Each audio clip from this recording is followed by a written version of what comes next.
Olá, a paz do Senhor Jesus, aos meus irmãos e irmãs. Pastor André Cardoso, mais uma vez com vocês, uma nota de Deus para o seu coração. Hoje, Salmo 6. Davi recorre à misericórdia de Deus. Senhor, não me repreendas na tua ira, nem me castigues no teu furor. Tem misericórdia de mim, Senhor, porque sou fraco. Sara-me, Senhor, porque os meus ossos estão perturbados. Até a minha alma está perturbada. Mas tu, Senhor, até quando? Volta-te, Senhor, livra a minha alma, salva-me por tua benignidade. Porque na morte não há lembrança de ti, no sepulcro, quem te louvará?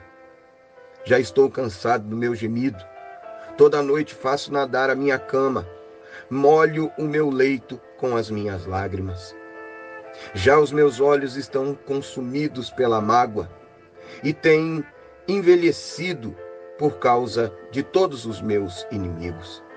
Apartai-vos de mim, todos os que praticais a iniquidade, porque o Senhor já ouviu a voz do meu lamento. O Senhor já ouviu a minha súplica, o Senhor aceitará a minha oração. Envergonhem-se e perturbem-se todos os meus inimigos, tornem atrás e envergonhem-se num momento. Este salmo, até pelo seu conteúdo, nós entendemos, percebemos que Davi escreve este salmo no momento de terrível enfermidade. Por que digo isso? Porque ele mesmo chega a dizer que no sepulcro não é possível louvá-lo. Na morte não há lembrança de Deus. O que significa dizer que ele estava enfermo e era uma enfermidade grave a ponto dele temer pela própria vida. E por conta dessa enfermidade física, e por que nós entendemos que há uma enfermidade física no corpo de Davi? Porque ele diz no verso 2 que os seus ossos estão perturbados. Os ossos no corpo humano são o que há de mais resistente, o que há de mais forte. E ele diz que os seus ossos estão abalados, dizendo que o seu corpo físico estava abalado por conta de uma enfermidade. E por conta dessa enfermidade física, ele acusa uma enfermidade na alma, porque no verso 3 ele diz: a minha alma está perturbada. A inquietação do corpo gera inquietação na alma, assim como a inquietação na alma pode gerar a inquietação no corpo, o que são as doenças psicossomáticas. É possível que Davi tenha associado também a sua enfermidade a algum pecado anterior, a algum pecado cometido na sua vida, a ponto dele dizer, no verso 1, não me repreendas na tua ira, nem me castigues pelo seu furor. É possível que ele esteja acreditando que ele está sofrendo de enfermidade por causa da ira de Deus por conta do seu pecado. Essa é uma crença muito comum na época, uma crença comum nos tempos bíblicos, era uma crença comum até nos dias do Novo Testamento, e é um pensamento comum até hoje, associar a enfermidade, o sofrimento, ao pecado. É verdade que a Bíblia fala de espírito de enfermidade e enfermidade por causa de pecado. Um exemplo, em Lucas, no capítulo 13, dos versos 10 a 13, quando da cura da mulher encurvada, o texto bíblico diz que aquela mulher sofria há 18 anos por conta de um espírito de enfermidade que foi detectado por Jesus e ele a liberta deste espírito de enfermidade. Em João, no capítulo 5, no verso 14, Jesus se dirige ao agora ex-paralítico, que jazia no tanque de Betesda. Ao encontrar-se com ele, Jesus lhe diz: vai e não peques mais, para que não te suceda coisa pior. Deixando claro que é possível que males atinjam o corpo físico, a saúde, por causa do pecado. Mas nem toda enfermidade é pecado. E nós percebemos isso numa crença corrente nos tempos de Jesus, por exemplo, em João, no capítulo 9, versos 1 a 3, quando os discípulos estão com Jesus e Jesus vê um homem cego de nascença, e os discípulos perguntam a Jesus dizendo: Rabi, quem pecou, este ou seus pais, para que nascesse cego? A resposta de Jesus foi: nem ele pecou, nem os seus pais, mas foi assim para que se manifestem nele as obras de Deus.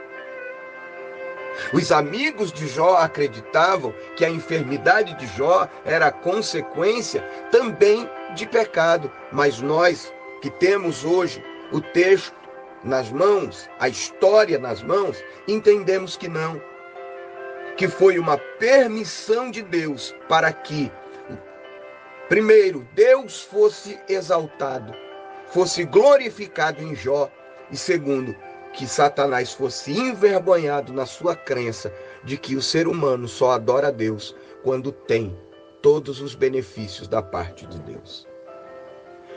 Então, existem várias razões para as enfermidades. Uma delas pode ser o pecado. Outra delas pode ser um espírito de enfermidade.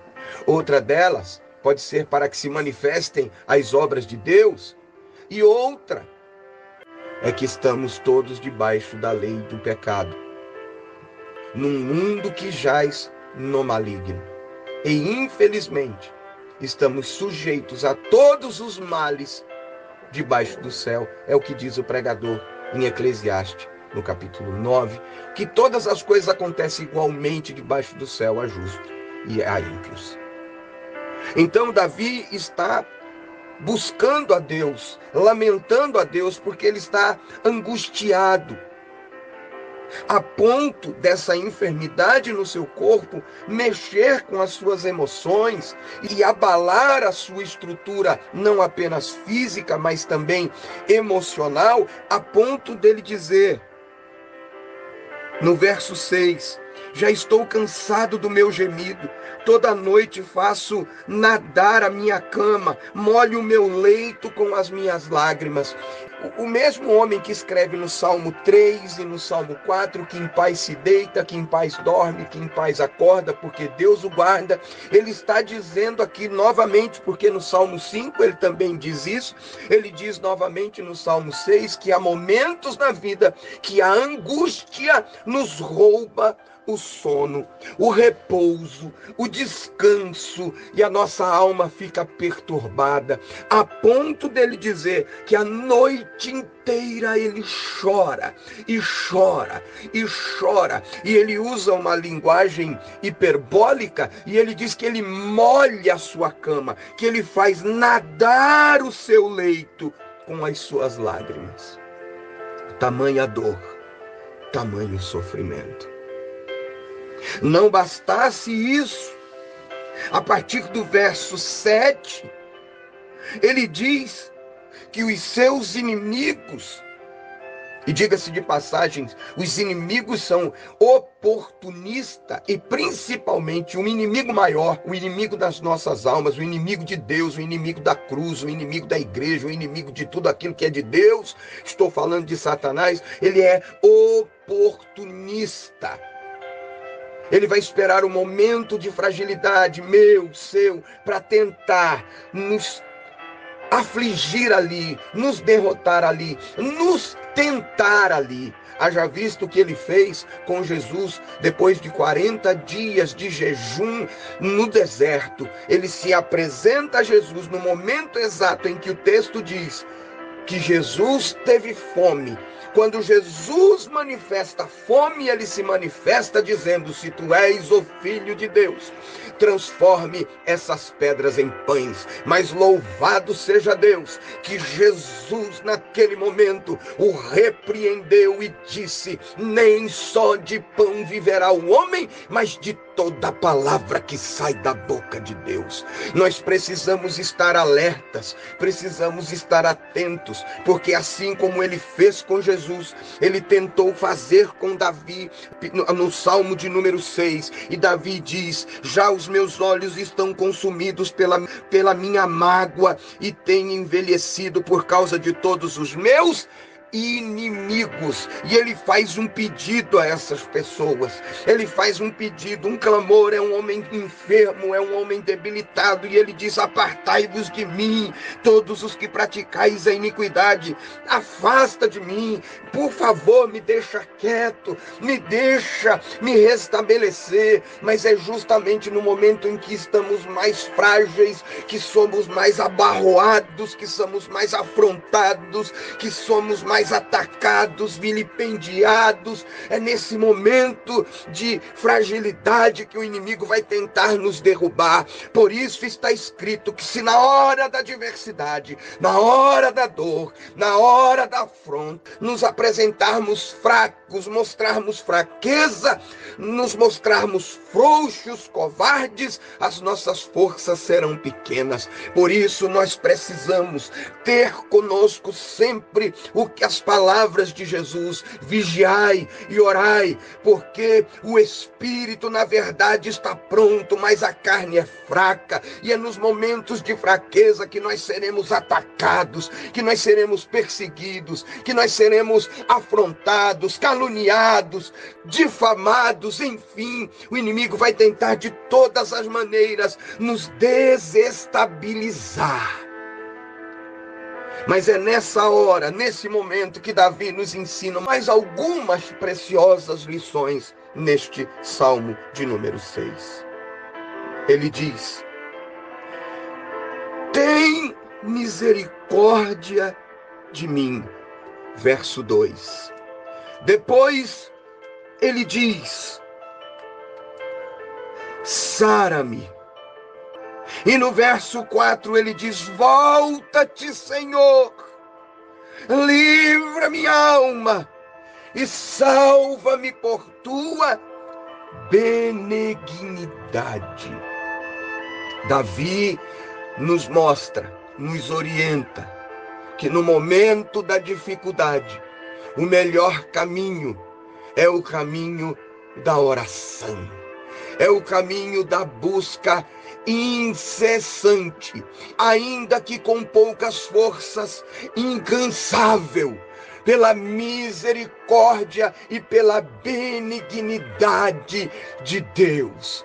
Porque os irmãos já ouviram, já leram, sabem, mas nunca é demais dizer. Lamentações 3:22. As misericórdias do Senhor são a causa de não sermos consumidos. E por quê? Porque as suas misericórdias não têm fim. Salmo de número 44, verso 6. Numa outra oração, o salmista diz: levanta-te em meu auxílio e resgata-nos por amor das tuas misericórdias. Salmo 85, verso de número 7. Mostra-nos, Senhor, a tua misericórdia e concede-nos a tua salvação. Pois no Salmo 147 está escrito no verso 11: o Senhor se agrada dos que o temem e dos que esperam na sua misericórdia. Tem misericórdia de mim, Senhor. Me socorre, me salva, me ajuda, me auxilia, porque o meu corpo está debilitado, a minha alma está debilitada. Essa é a receita da oração. Me faz lembrar da receita da oração deixada por Jesus, a oração modelo: Pai nosso que estais no céu, Santificado seja o teu nome, venha a nós o teu reino, seja feita a tua vontade, assim na terra como no céu. O pão nosso de cada dia nos dai hoje, perdoa as nossas ofensas, as nossas dívidas, assim como perdoamos os nossos devedores, e não nos deixe cair em tentação, mas livra-nos do mal, porque teu é o reino, tu é a glória, para sempre. Amém. Eu entendo nesta oração de Davi e na oração modelo deixada por Jesus, que a oração não é dar ordens a Deus. É impossível. A Bíblia diz: desde agora, ó Senhor, tu és o oleiro e nós o barro. Oração não é declarar ou determinar. Não é dizer para Deus: eu quero assim e vai acontecer assim, até porque também está escrito: pedis e não recebeis porque pedis mal. Orar também, ao contrário do que algumas pessoas pensam, não é convencer um Deus irado e amolecer o coração dele e fazer ele mudar de opinião. Também não é ensinar um Deus patético que parece que não sabe de nada e a gente tem que ensinar ele a fazer alguma coisa e dizer: ó Deus, não é assim, é assado. Orar não é um exercício mental, não é uma meditação. Orar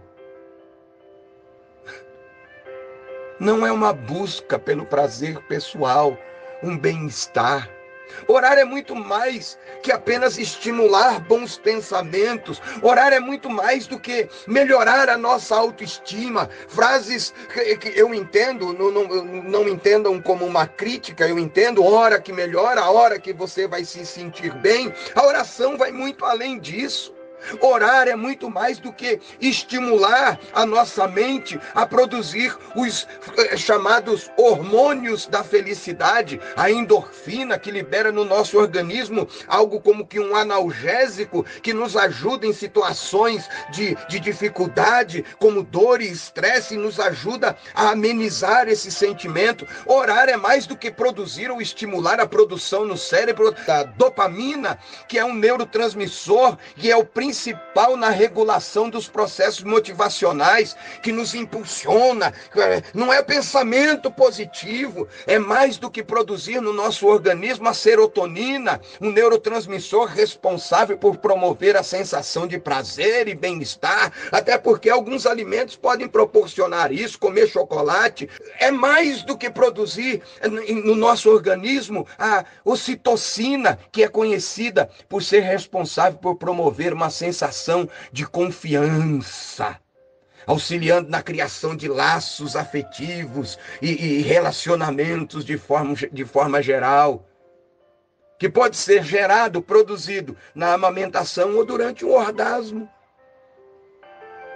A busca por prazer e uma sensação de prazer não tem nada a ver com oração, porque isso, relacionamentos, relações sexuais, alimentos e até drogas, e drogas ilícitas podem produzir esse prazer. Orar é muito mais do que isso. Orar é buscar a Deus na sua profundidade, na sua essência. Sabendo isso, que um abismo chama outro abismo, é mergulhar no desconhecido de Deus, é entender que a vontade de Deus é soberana e que nós estamos sujeitos a ela, e que se Ele quiser, Ele pode fazer e mudar todas as coisas, entendendo que se eu orar, Ele é Deus; se eu não orar, Ele é Deus para todo sempre. O apóstolo Paulo, escrevendo, diz algo parecido com isso que eu vou lhe dizer agora: ó profundidade tanto da sabedoria quanto do conhecimento de Deus. Quem, pois, conheceu a mente do Senhor? Quem primeiro lhe deu para que lhe possa ser restituída alguma coisa? Porque dele, por ele, por meio dele são todas as coisas. Orar é clamar pela misericórdia e pela bondade de Deus. É pedir que se manifeste em nós a graça, Graça que alguém diz que é favor imerecido de Deus. Eu gosto de uma outra interpretação que diz que graça é a misericórdia de Deus sobre os seus próprios juízos. Ele decretou o juízo, nós merecíamos a morte, mas a graça de Deus se ha manifestado, trazendo salvação a todos os homens, a saber, Jesus Cristo. Nós merecíamos a morte, mas Ele levou sobre si todas as nossas dores, todas as nossas enfermidades. Então orar é buscar pela graça, pela misericórdia e pela bondade de Deus. O salmista continua nos ensinando lições preciosas neste salmo, nos mostrando que é verdade, sim, que aquele que vive pela fé, em algum momento da sua vida, vai sofrer por conta de enfermidade, inclusive no seu corpo, inclusive na sua alma, inclusive nas suas emoções. É verdade. É verdade. No mundo tereis aflições. É verdade. Mas tem de bom ânimo. Jesus disse, eu venci o mundo. E ao contrário do que alguns de nós dizemos, vós vencereis também, o texto não diz isso. Quando Jesus diz, tem de bom ânimo, eu venci o mundo, ele está dizendo que ele conquistou nos méritos da cruz todas as condições necessárias para que nós possamos vencer e prosperar e alcançar e transpor e seguir adiante em nome de Jesus. Mas certo como é que nós estamos sujeitos a enfermidades, estamos sujeitos às lágrimas, estamos sujeitos à dor, estamos sujeitos a perder noite de sono. E você que está me ouvindo, que tem perdido noite de sono por causa de angústia, por causa de ansiedade, por causa de depressão, por causa de medo, por causa de dor, calma! Aquieta a tua alma, para de se cobrar, para de buscar um problema, um defeito. Pode ser a vara e o cajado de Deus te ensinando para te consolar, para te mostrar que existe um Deus no céu que a letra no papel não pode descrever. Ele está sentado no alto e sublime trono, e dele vêm todas as determinações, saem todas as determinações do universo. A sua vida está nas mãos de Deus, ele tem o controle. E tão certo como veio a dor, é certo que Deus ouve a oração daquele que a ele clama, porque o próprio salmista, no Salmo de número 51, diz que um coração contrito e quebrantado o Senhor não rejeita. As tuas lágrimas falam alto diante do trono de Deus, as tuas súplicas são levadas diante do Eterno. É como um incenso que, quando queimado, exala um cheiro suave às narinas do Eterno. Deus ouve a oração, e é isso que eu quero lhe dizer nesse momento, para lhe motivar a orar. E é isso que motiva todo aquele que ora, a certeza de que Deus ouve a oração. Veja o que está escrito no Salmo de número 12, por causa da opressão dos pobres e dos gemidos dos necessitados, me levantarei agora, diz o Senhor, e porei a salvo aquele para quem eles assopram. Quem nunca sofreu por conta de uma dor? Quem nunca sofreu por conta de uma enfermidade? Quem nunca chorou a perda de alguém? Quem nunca chorou o fim de um relacionamento? Quem nunca chorou de saudade? Quem nunca chorou por ser traído, por ser vituperado, por ser vendido?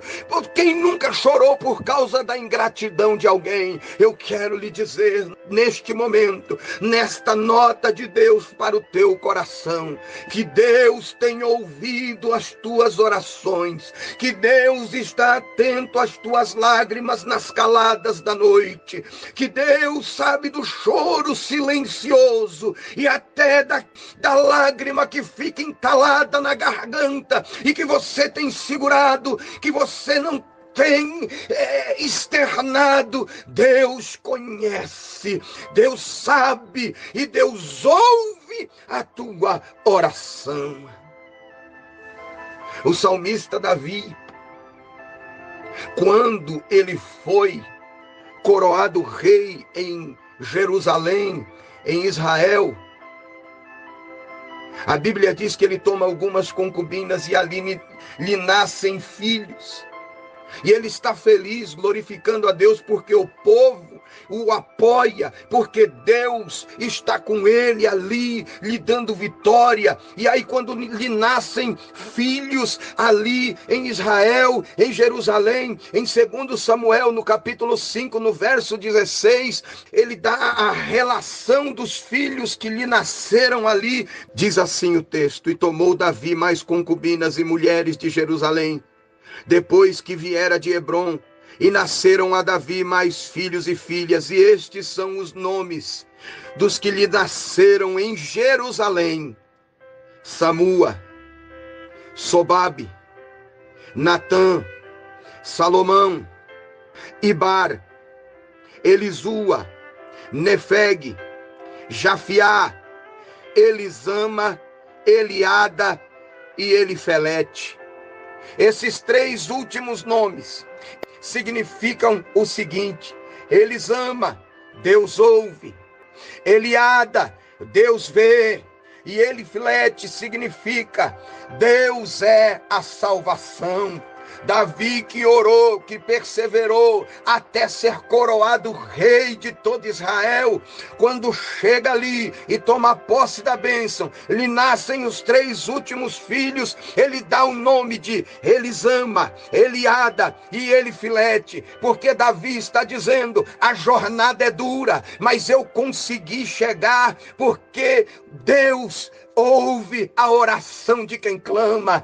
Deus vê os passos do seu servo e está com ele em todo o tempo. E Elifilete, Deus é aquele que promove a salvação e a libertação na hora da dificuldade, fazendo o seu servo alcançar a vitória. Louvado seja Deus. Eu quero profetizar sobre a sua vida nesse momento. Elisama, Eliada e Elifilete, Deus te vê, Deus te ouve, Deus te dará o livramento. Louvado seja Deus. Mas no verso 9 e 10, o salmista conclui, e eu concluo também. Ele diz: o Senhor já ouviu a minha súplica, o Senhor ouve a minha oração. Envergonhem-se, perturbem-se todos os meus inimigos, tornem atrás e envergonhem-se do momento. Olha que o homem que diz isso é o homem que diz: Senhor, até quando? No verso 3. Porque parece que a prova é longa demais, parece que não vai acabar. Mas assim como ela chegou sem aviso, Deus também vai chegar sem aviso e vai dar um basta na dor, vai dar um basta na enfermidade. Assim como veio esta quarentena, de repente, esse momento escuro que nós estamos vivendo, assim como foi de repente também Deus vai intervir na história. O livramento virá e nós cantaremos o hino da vitória. Nós também diremos: o Senhor ouviu a minha súplica, porque o nosso Deus ouve. E todos aqueles que se levantaram e que perseguiram se envergonharão diante da vitória de Deus na minha e na sua vida. Louvado seja Deus. Louvado seja Deus. Assim como ele pediu, assim como ele clamou por socorro, ele também foi pronto em reconhecer e declarar: Ei, o Senhor já ouviu a minha súplica. Deixa eu te dizer, uma palavra profética não demora, não demora. E você também vai poder prestar e oferecer a Deus um culto em ações de graça, dizendo: o Senhor me ouviu quando eu clamei. Me permita, para concluir, ler o mesmo Salmo 6, na edição em linguagem contemporânea de Holman. Preste bastante atenção. Salmo 6 em linguagem contemporânea.